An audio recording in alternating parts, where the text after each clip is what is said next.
मेरी गाड़ी स्टार्ट नहीं हो रही है। मैं पहाड़ी के नीचे वाले रास्ते पर हूँ। अगर कोई मैकेनिक का नंबर है तो भेज दीजिए ना। हाँ जी, ओके, थैंक यू। ठीक है। क्या हो गया? बीच रास्ते में गाड़ी रोककर क्यों खड़े हो? अरे वो मेरी गाड़ी खराब हो गई है, मैकेनिक को फोन किया, आ रहा है।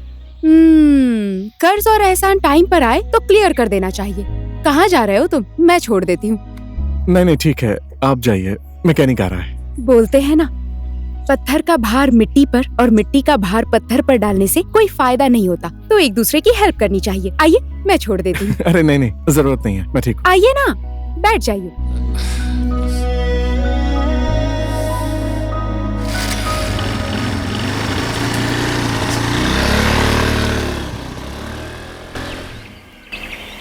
जिंदगी में वक्त आने पर सारी चीजें हो जाती हैं, समझी ना? देखो, मुझे कुछ भी नहीं पता। मेरे घर पर आओ और मेरा हाथ मांगो। हाथ मांगने? इतनी जल्दी? अरे अभी तो हमारा टाइम है घूमने का, एंजॉय करने का, रोमांस करने का। समझो ना, रोमांस करने से पहले शादी करनी है। हाँ? ऐसे बोलने से होगा क्या? रोमांस तो शादी के बाद भी कर सकते हैं। मैं कुछ नहीं जानती। दादी के साथ मेरे घर पर आओ और भैया से बात करो आज ही। ठीक है मैडम, जैसा आपका आदेश।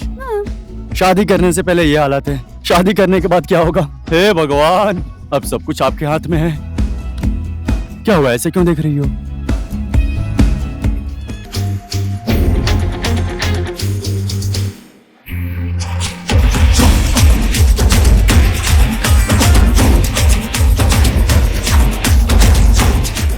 मेरे दादी माँ की मनपसंद मसालेदार दूध की चाय। शाबाश।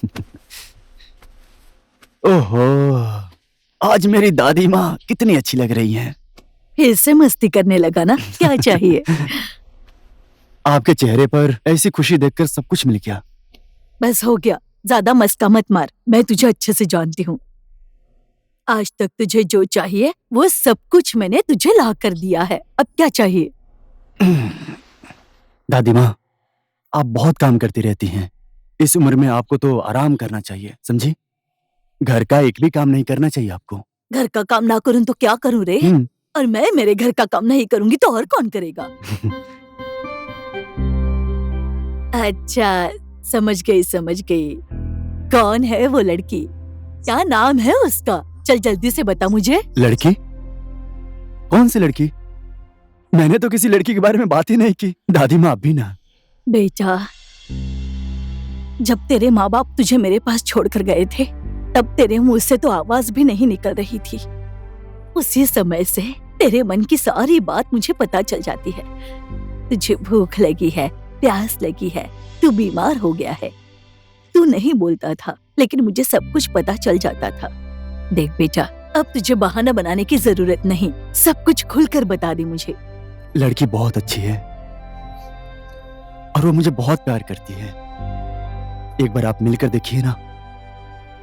अगर वो आपको पसंद नहीं आई तो मैं भी उसे छोड़ दूंगा। क्यों रे बदमाश, क्यों छोड़ देगा उसे? ठीक है। प्यार करने वाले कभी ऐसी बातें नहीं करते। बोल, क्या नाम है उसका? दानवी।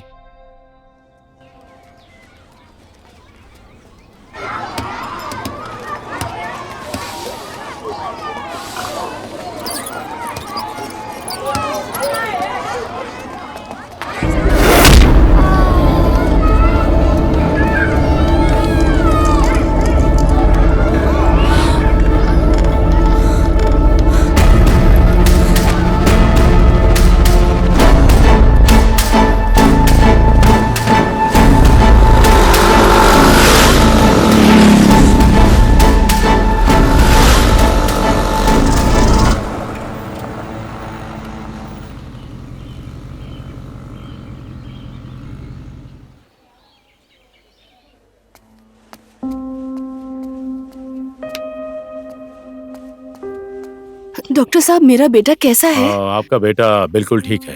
अगर मैडम सही समय पे नहीं लाती तो इसकी जान भी जा सकती थी। अभी बिल्कुल ठीक है, चिंता मत करिए आप। थोड़े समय बाद आप इसको घर ले जा सकती हैं, ठीक है? जी डॉक्टर साहब। ओके।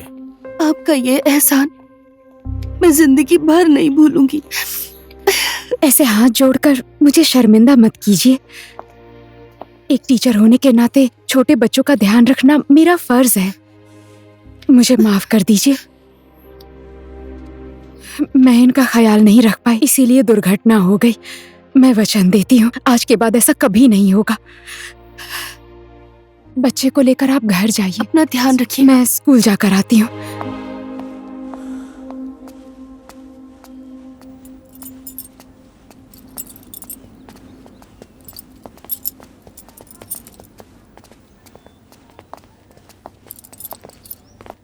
हाय, एक्सक्यूज मी। अरे आप यहाँ, किसी को कुछ हो गया क्या? नहीं नहीं, किसी को कुछ भी नहीं हुआ है। मैंने आपको थोड़ी देर पहले रास्ते में देखा था, मुझे लगा आप किसी प्रॉब्लम में फंसी थी, बस इसीलिए आ गया था। लेकिन एनीवेज, आपने जिस तरह सिचुएशन को हैंडल किया है ना, इट वाज अमेजिंग। आज तो आपने चौंका ही दिया। आज आप हर दिन से ज्यादा बोल रहे हैं। Well, thank you so much.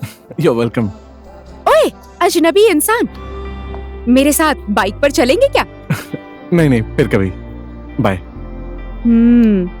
होठों पर ऐसे ही मुस्कुराहट बनाए रखिए। लड़कों का चेहरा हंसते हुए बहुत अच्छा लगता है।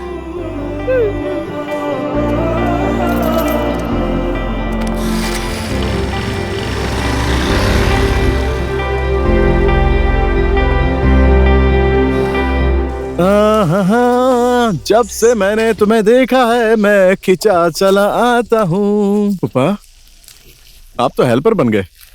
आप भी ना एकदम हैंडसम लग रहे हैं फूफा जी। हाँ? सही कहा ना? ये क्या, मैं तुझे आज ही हैंडसम दिख रहा हूँ? मैं तो बचपन से ही हैंडसम हूँ। हाँ फूफा जी, हाँ।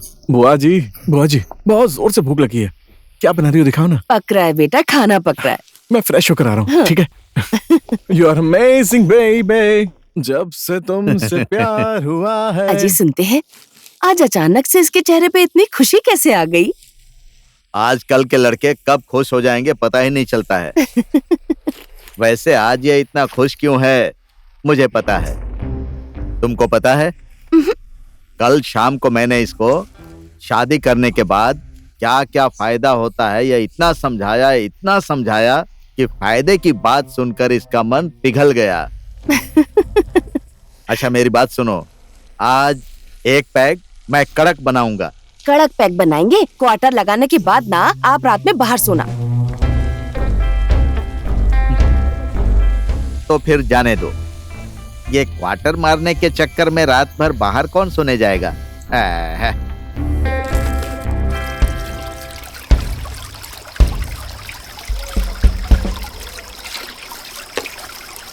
दीदी एक बात पूछूं? पूछो ना, पूछने के लिए इजाजत की क्या जरूरत है? वो लड़का सारस है ना, कैसा इंसान है वो? बहुत अच्छा इंसान है वो। माँ बाप नहीं है उसके। उसकी बुआ ने उसे अपने बेटे की तरह पाला है।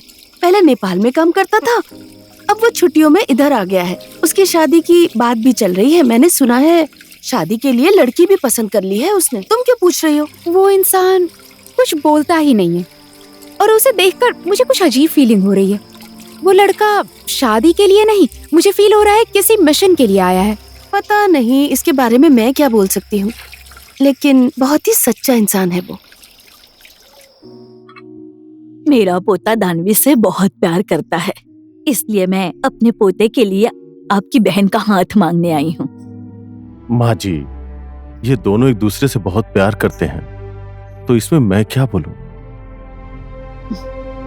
धानवी तो मेरी किस्मत है।